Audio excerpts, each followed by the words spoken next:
So you've done your time. The sentence is over. The door's open. You came home. And everybody cheered and told you you're free now. But what nobody told you is that sometimes coming home is when the real work begins. Because you can walk out of prison and discover that the world didn't stop while you were gone. People changed, relationships changed, technology changed. Your children may be grown or have grown, friends move on, jobs disappeared, and some people still look at you like you're wearing the same prison uniform, even though you took it off a long time ago. So you've done your time. Now what? That's what we're talking about today. Welcome to the Daily Uplift Official. For encouragement you can count on. And if you're watching this because you served time and you're trying to figure out what comes next, I want you to stay with me. And maybe you've never been incarcerated, but you love somebody who has. Stay with me too. Because coming home isn't always as simple as opening a door. Sometimes you got to rebuild a life, and rebuilding a life takes courage. Let's start right here. You made mistakes, maybe serious mistakes. Maybe you hurt somebody. You disappointed your family. Maybe you disappointed yourself. Accountability matters. I'm not going to tell you that what happened didn't matter. It mattered. But accountability and permanent condemnation are not the same thing. If you acknowledged what you did, accepted the consequences, served your sentence, and maybe the decision to live life differently, there comes a point when you've got to stop waking up every morning and sentencing yourself all over again. Some people are physically free, but mentally still incarcerated. They keep replaying the worst thing they've ever done. They keep calling themselves by the name of their worst mistake. They keep believing I ruined everything. Nobody will ever trust me. Nobody will hire me. My family will never forgive me. My life is over. But listen to me. Your past explains where you've been. It does not have to dictate where you're going. You cannot change yesterday, but you still have responsibility for tomorrow. And that's where your attention needs to go. Don't expect everything to go back to normal.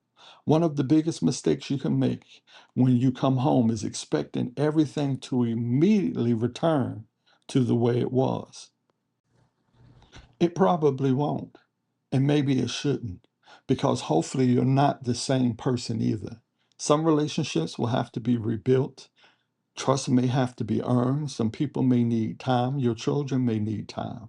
Your spouse or partner may need time. Your parents may need time. Don't get angry because everybody isn't ready to forget what happened just because you're ready to move forward. Give people room. You may have known or you may know you've changed, but other people need to experience the change. Don't spend all your energy saying, I'm different now. Live different. Let your actions speak. Let consistency speak. Let responsibility speak. Let patience speak. Let the way you handle disappointment speak. Because change isn't proven by what you say on your first day home. Change is proven by what you consistently do after you've been home for a while. You may feel pressure to catch up. Everybody is posting their houses, cars, businesses, vacations, promotions, and accomplishments. And you're thinking, I'm behind. Be careful. Trying to catch up too quickly can cause you to make desperate decisions. You don't have to rebuild everything this month. Stay with structure. Wake up at a consistent time. Take care of yourself. Handle your responsibilities. Keep your appointments. Follow the conditions of your release if you have them. Look for legitimate employment. Learn new skills. Work on your finances. Reconnect with healthy family members. Find a church mentor, support group, or positive community. And stay away from environments that are connected to the life you're trying to leave behind. You don't have to rebuild, you don't have to build an empire tomorrow. Build a routine today. because sometimes the difference between going backwards and moving forward is simply having somewhere to productive to be every morning. You may hear no, but keep going. Let's talk about something else real. You're going to encounter rejection. You may fill out applications to hear no. You may go to an interview and hear no. You may apply for housing and encounter obstacles. You may try to repair a relationship and hear, I'm not ready.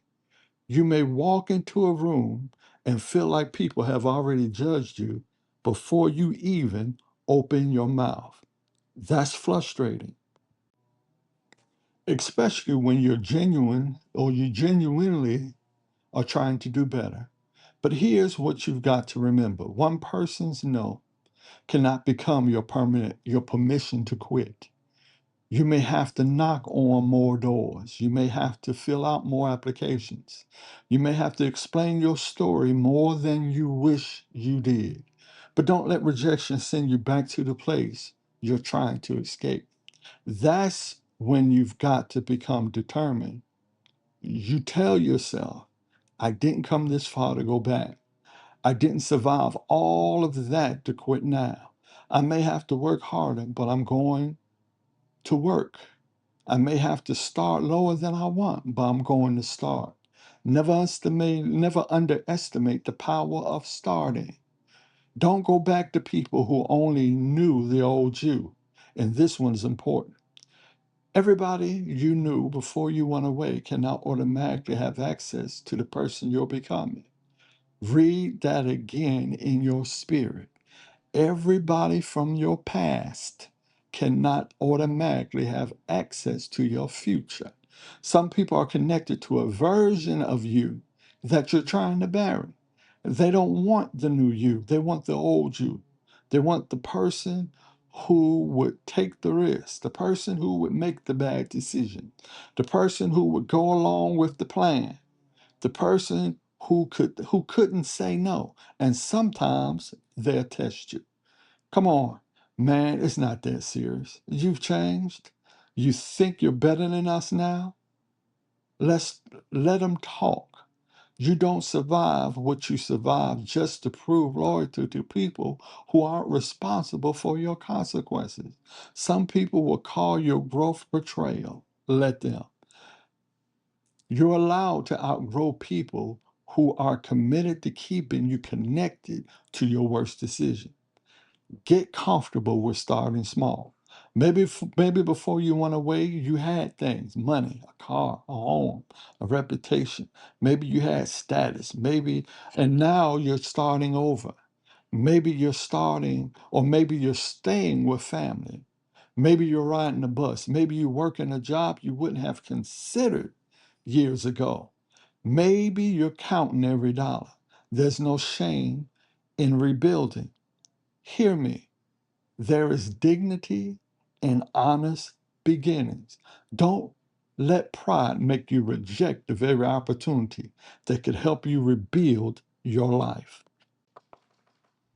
If it's honest work, do it well. If somebody gives you an opportunity, respect it. Show up early, learn, be dependable, save your money, build a reputation, and keep moving. You don't have to stay where you start, but you've got to start somewhere. A small beginning with peace is better than fast money that puts your freedom at worst, because now you understand something you may not have understood before. Freedom is expensive. Protect it. Rebuild your name through consistency. You may not be able to control what people remember about you, but you can control what you give them to remember next. That's powerful. Maybe your name was connected to something negative. Now start connecting your name to something different. Dependability, integrity, hard work, honesty, compassion, discipline, faith, responsibility. You can't erase every chapter, but you can keep writing. And eventually, there can be so much evidence of who you've become that your worst chapter is no longer the entire story. Don't waste your life arguing with everybody about who you used to be. Show them who you are now. And more importantly, show yourself.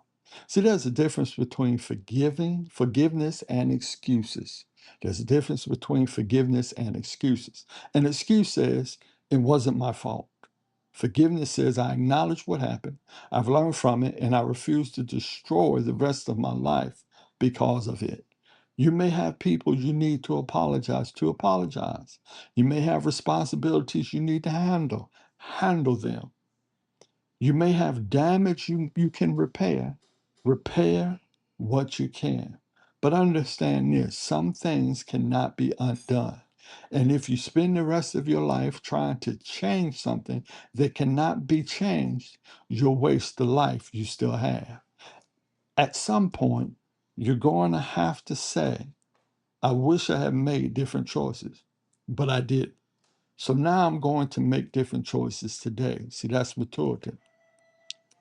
And here's something you may not realize yet. The thing you're ashamed of today may eventually become part of the testimony that helps somebody tomorrow. There's somebody younger than you headed toward the same wall you hit. Maybe they'll listen to you. There's somebody thinking about making decisions you already know the consequences of.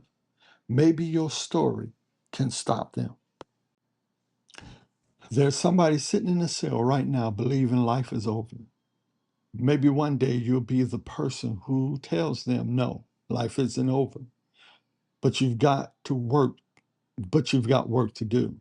Your scars can become wisdom. Your failures can become lessons. Your mistakes can become warnings. Your recovery can become someone else's roadmap.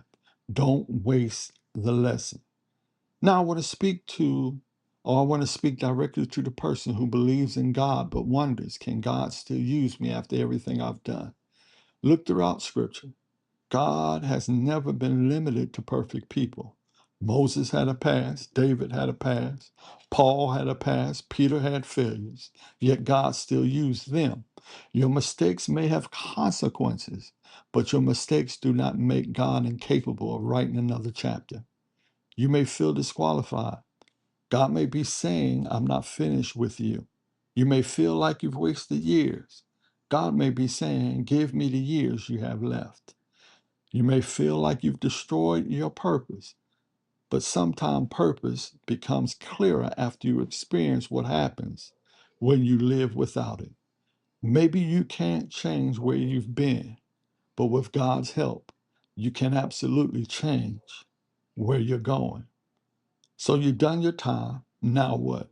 Now you rebuild. Now you learn, you work, you heal, you apologize when necessary, you forgive yourself, you establish boundaries, you make better decisions, you choose your circle carefully, you rebuild your reputation, you become dependable, you become the person your children can look up to, you become the person your younger self needed. Now you stop trying to prove everybody wrong and start proving to yourself that change is possible. And when change get difficult, because it will, remember this, don't trade temporary relief for permanent consequences. You've already paid too much. You lost too much time.